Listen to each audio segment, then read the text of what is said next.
दोस्तों 5 मार्च को हमारा कक्षा 12वीं का राजनीति शास्त्र पॉलिटिकल साइंस का एमपी बोर्ड का वार्षिक परीक्षा का पेपर होने वाला है। इसलिए लगातार मैं आपको तैयारी कराते जा रहा हूँ। पहले ही आपको 2 अंकी वाले, 3 अंकी वाले, 4 अंकी वाले अति महत्व प्रश्नोत्तर बता दिए, वस्तुनिष्ठ भी हम देखते जा रहे हैं।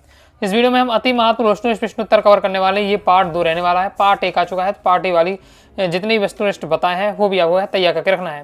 बाकी क्रम से वीडियो देखना चाहते हैं तो क्लास 11th पॉलिटिकल साइंस वार्षिक परीक्षा इंपॉर्टेंट क्वेश्चन आंसर 2026 नाम से प्लेलिस्ट पे जाकर क्रम से वीडियो देखकर आप तैयारी कर सकते हैं। तो मंजिल पानी है तो दिल में लगन जरूरी है और सोचने से ज्यादा कोशिश करना जरूरी है। तो सबसे पहले दोस्तों आ जाते हैं हमारे बहुविकल्पी प्रश्न। पहला है मौलिक अधिकारों के संशोधन में सक्षम है। तो मौलिक अधिकारों का संशोधन कौन कर सकता है? तो संसद कर सकती है। फर्स्ट पास्ट द पोस्ट प्रणाली में वही विजेता घोषित होता है जो क्या चुनाव के क्षेत्र के अन्य उम्मीदवारों से ज्यादा मत हासिल करता है। यानी यहाँ सीधा सिंपल रहता है। फर्स्ट पास्ट द पोस्ट प्रणाली में क्या होता है कि जैसे मान लीजिए 4 व्यक्ति चुनाव लड़े हैं, तो जिस व्यक्ति के सबसे ज्यादा वोट मिलेंगे वही क्या है, वो क्या है, चुनाव जीत जाएगा। नेक्स्ट है पंचायती राज विधेयक, तो 1992 हो जाएगा। नीति निर्देशकत्व के पीछे शक्ति होती है तो जनता की शक्ति होती है। न्यायोचित वितरण का सिद्धांत किसने दिया? तो जॉन स्टुअर्ट ने दिया। निम्नांकित में से क्या एक नागरिक अधिकार नहीं है? तो इच्छानुसार आचरण करने का अधिकार ही क्या नागरिक अधिकार नहीं है। फिर 44वें संशोधन के द्वारा किस मौलिक अधिकार को मूल अधिकार की सूची से हटा गया है? तो संपत्ति के अधिकार हो। 44वें संविधान संशोधन के द्वारा मौलिक अधिकारों को की मूल जो संपत्ति का अधिकार है, ये पहले क्या है मौलिक अधिकार था, जिस प्रकार से 6 मौलिक अधिकार है, 7 मौलिक अधिकार हुआ करते जिसमें संपत्ति का अधिकार था, लेकिन अब संपत्ति को हटाकर एक कानूनी अधिकार बना दिए गए।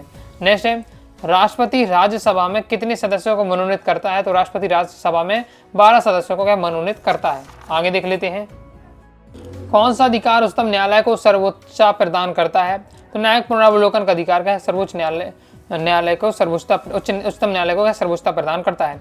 संविधान में समय समय पर संशोधन करना आवश्यक है। क्यों आवश्यक है? बार बार हम क्या संशोधन करते रहते हैं संविधान में, समय समय बदलना आवश्यक होता है। तो क्या कारण है? ये परिस्थितियों के बदलने पर संविधान में उचित संशोधन करना आवश्यक होता है। यानी परिस्थितियां भी हो रही हैं, जैसे साल 10 साल क्या परिस्थिति बढ़ती जा रही है, तो उसी अनुसार क्या परिस्थिति अनुसार हमारा क्या कानून होना चाहिए। राम मनोहर लोहिया किस विचारधारा के थे? तो समाजवादी विचारधारा के। ये कह रही नागरिकता है, तो भारत में कह रही नागरिकता है। रेगिस्तान की पूर्ति कीजिए। मौलिक अधिकारों का विशेष संरक्षण प्राप्त होता है, तो ये क्या है मौलिक अधिकारों को न्यायपालिका का विशेष संरक्षण प्राप्त होता है। निर्वाचन आयोग का गठन अनुच्छेद में है, तो 324। प्लेटो का प्रमुख ग्रंथ क्या रिपब्लिक है। राजनीति समानता द्वारा ही प्राप्त होती है, तो संविधान द्वारा ही प्राप्त होती है। अस्पृश्यता अनुच्छेद में है, तो अस्पृश्यता अनुच्छेद 17 में है। तो धर्मनिरपेक्ष राज्य का समर्थन करता है, तो धर्मनिरपेक्ष राज्य धार्मिक स्वतंत्रता का समर्थन करता है। आगे देख लेते हैं। नेक्स्ट है न्यायालय 5 प्रकार के लेख जारी कर सकता है, तो 5 प्रकार के रिट लेख जारी कर सकता है। लोकसभा में बहुमत दल का नेता कहलाता है, तो प्रधानमंत्री कहलाता है। संघात्मक प्रणाली में संविधान होना जरूरी है, तो संघात्मक प्रणाली में लिखित संविधान होना जरूरी है। पंचायतों के चुनाव वर्ष में होते हैं, तो 5 वर्ष में होते हैं। अज्ञातता के आचरण में का विचार है, तो ये रॉल्स का विचार है। नागरिकों को अधिकार के साथ साथ भी निभाने पड़ते हैं, तो कर्तव्य भी निभाने पड़ते हैं। सत्य असत देख लेते हैं। पहला है भारतीय संविधान अलिखित है, तो आपका सत्य हो जाएगा, क्योंकि जो भारतीय संविधान हो गया लिखित है। लोकसभा को भंग करने की शक्ति केवल राष्ट्रपति के पास होती है, तो यह आपका सत्य हो जाएगा, यहाँ शक्ति कर लीजिएगा। नेक्स्ट है भारत में द्विस्तरीय पंचायती राज्य की स्थापना की गई, तो यह सत्य हो जाएगा। संसद संविधान के किसी भी खंड में संशोधन कर सकती है, और सत्य हो जाएगा। संविधान के संसद में क्या है शक्ति प्राप्त है संविधान में संशोधन करने की, लेकिन ऐसा नहीं कोई भी खंड पर क्या है संशोधन कर दे, क्योंकि कुछ पर क्या है रोक लगी हुई कि इन टॉपिक पर संशोधन नहीं किए जा सकते हैं। जैसे एक राज्य के लिए सरकार व जनसंख्या का होना जरूरी नहीं है, तो असत्य हो जाएगा। कोई भी राज्य है तो वहाँ सरकार और जनता का होना दोनों का जरूरी है। ओके, और सरकार होगी जनता नहीं हो तो कुछ मतलब नहीं है। मान लीजिए जनसंख्या है वहाँ सरकार नहीं है तो भी व्यवस्था नहीं बन पाएगी, तो ये दोनों का होना जरूरी है। नेक्स्ट है सांप्रदायिकता देश के विकास में साधक है, तो आपका ये असत्य हो जाएगा कि सांप्रदायिकता होती देश के लिए क्या है बाधक है। GS मिल ने महिला प्रतिनिधित्व का समर्थन किया, तो सत्य हो जाएगा। 73वां संविधान संशोधन शहरी स्थानीय शासन में जुड़ा है, तो ये आपका असत्य हो जाएगा। संविधान में संशोधन करने का अधिकार केवल जनता द्वारा चुने गए प्रतिनिधियों के पास ही होता है, तो ये सत्य है। भारतीय संविधान में प्रथम संशोधन 1951 में हुआ, तो ये भी आपका सत्य हो जाएगा। समानता ही सामाजिक न्याय या प्राण का मुख्य तत्व है, सत्य है।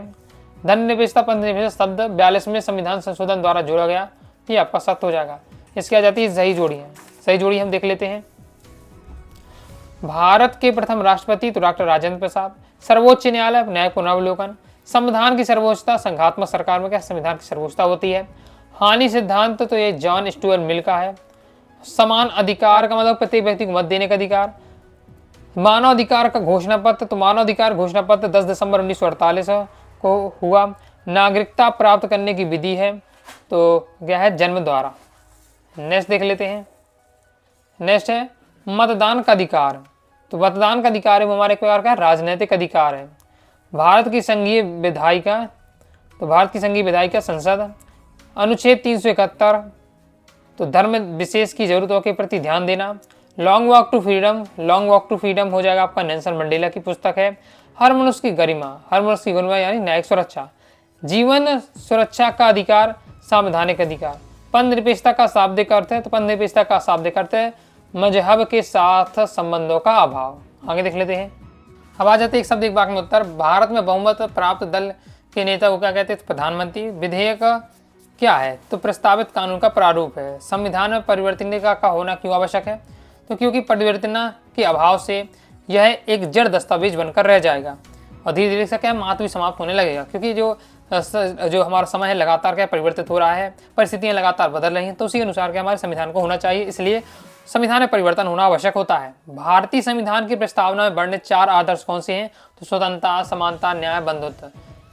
मुक्त बाजार समझौते का एक दोष आपको लिखना है। तो यहाँ क्या है जो मुक्त बाजार समझौता है, यहाँ निजी कंपनियां होती है, प्राइवेट कंपनियां होती हैं, इनकी मनमानी रहती है। टी.एच. मार्शल ने सामाजिक वर्ग को किस रूप में चिन्हित किया है तो असमानता की व्यवस्था के रूप में। भारतीय धन व्यवस्था कोई एक आलोचना लिखना है तो भारतीय धन व्यवस्था वोट बैंक की राजनीति को प्रोत्साहन करती है। ब्रिटिश संविधान किस प्रकार का संविधान का उदाहरण है तो विकसित संविधान का उदाहरण है। सरकार के प्रधान और उनके मंत्रियों को क्या कहते हैं तो राजनीतिक कार्यपालिका। राजनीति विज्ञान के अध्ययन का आरंभ और अंत राज्य है। इससे किसने कहा था, ये कहा था गार्नर ने। आर्थिक समानता क्या है तो समाज के सभी सदस्यों को समान रूप से आर्थिक प्रगति के अवसर की प्राप्ति होना ही आर्थिक समानता कहलाता है। समानता का क्या अर्थ है, सभी के साथ समान व्यवहार करना, ये आपका समानता। आत्मनिर्भर का सिद्धांत क्या है तो राष्ट्रों का अंतर्राष्ट्रीय क्षेत्र में स्वयं निर्णय लेना, ये आपका क्या आत्मनिर्भर का सिद्धांत है। राष्ट्रों का अंतर्राष्ट्रीय क्षेत्र में स्वयं निर्णय लेना। नेक्स्ट है धर्म में समभाव विचारधारा का प्रतिपादन किया तो धर्म में समभाव विचारधारा का प्रतिपादन किया था महात्मा गांधी ने। तो इस प्रकार से दोस्तों हमने क्या है important objective question answer cover किए हैं। आप जरूरी कि मैंने ये आपको ऑब्जेक्ट बता दिया, आपने जो मैं बता रहा हूँ तैयार कर लेते हैं, फुल स्कोर हो जाएगा। और ऑब्जेक्ट में फिक्स नहीं रहता है, वो आपके जो मैं क्वेश्चन आंसर में समझाए हैं तो उन्हीं क्वेश्चन आंसर के बीच में से कोई ऑब्जेक्ट आपको बन जाए। जो मैंने आपको ऑब्जेक्ट में नहीं बताया लेकिन क्वेश्चन आंसर वो आता है वो समझाइए, क्वेश्चन आंसर में आपको बताया वो आपका उस वहाँ से आपको क्वेश्चन आपके बन के आ जाए तो किसी भी रूप से आपका ऑब्जेक्टिव आ सकता है। अगर टॉपर तैयार किए तो आसानी से आप कर ले जाएंगे। बाकी आपको क्या है ऑब्जेक्ट में लगातार आपको प्रैक्टिस करते रहना है, जो भी आपको टाइम मिले उसमें आपको क्या है ऑब्जेक्ट जरूर प्रैक्टिस कर लीजिएगा, तभी आप जितना ज़्यादा प्रैक्टिस करेंगे उतना अच्छा स्कोर आप कर पाएंगे। तो आई दोस्तों आपको वीडियो से लाइक करें, सब्सक्राइब कर दीजिएगा, साथ ही टेलीग्राम चैनल व्हाट्सएप ज्वाइन कर लीजिएगा। डाउट आता है अनुसार जरूर पूछिएगा। मिलते हैं नेक्स्ट वीडियो में, तब तक के लिए बाय बाय।